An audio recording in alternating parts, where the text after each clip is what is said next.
A successful gardening project starts with a garden design. A designer is going to take a look at the lighting in the area that you wish to have your garden, the soil type, water resources, sort of your budget for the garden, and sort of the beauty and aesthetics of a garden. And maybe what your maintenance requirements are, how much time you want to spend in the garden after it's installed. So once we've come up with a design that is beautiful and fits your budget, we move into the installation phase.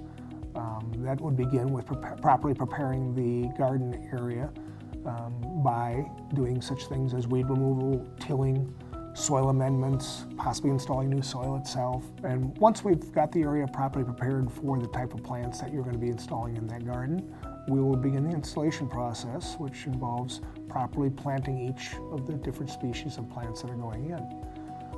Not all plants get planted exactly the same way. Some require different styles and methods of planting. So after the plants are installed, we would begin covering the area with a mulch. If someone improperly installs your garden, you're likely to not have a very high success rate with the plants.